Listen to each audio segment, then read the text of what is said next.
Magtatawag ito ng maraming pera. Kayo mismo ay magugulat dahil magsusunod-sunod ang pera na darating po sa inyo sa pamamagitan ng sipag at tiyaga at sa mga gatong mga pamamaraan. Hindi magiging mailap sa inyo ang swerte. Ang swerte ang kusang lalapit sa inyo. Kumuha ko po ng bulak at ang bulak na ito ay pagagaanin ang daloy ng swerte, lalo na sa pera. Napaka-epektibo po nito. Kaya kung kayo po ay laging walang pera, ay gawin nyo na po ito.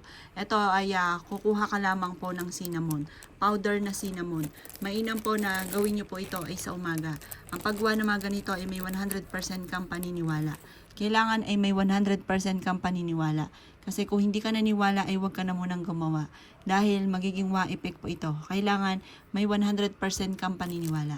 At pagkatapos nyo pong gawin po ito, kumuha po kayo ng barya.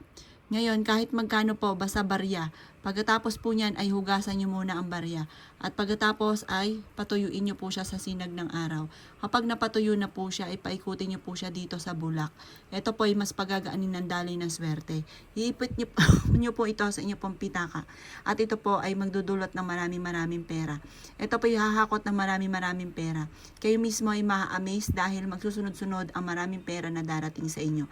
Kung mailap sa inyo ang swerte lalo na sa pera, ngayon ay marireverse po yan. Mas pagagaan nito ang daloy na swerte. Bagamat ikaw ay gumagastos, nababawasan ng pera, may mga dumarating din na swerte lalo na sa pera. Proven po ito, napaka-epektibo po nito. Kaya kung ikay gagawa ng ganitong mga pamamaraan, gawin nyo na po siya. At kayo mismo ay magugulat dahil siksikliglig at umapot, maraming blessing ang darating po sa inyo. Kayo mismo ay maa-amaze dahil kung dati-rate, ginawa nyo na lahat pero lagi kang walang pera. Ito naman, lagi kang dadaling kung saan lagi ikaw ay magkakaroon ng pera.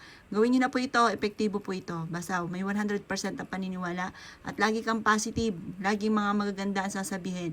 Huwag kang magsasabi ng mga pangit. Yung mga pangit na nagaganap sa buhay nyo, ipagdadasal nyo po siya.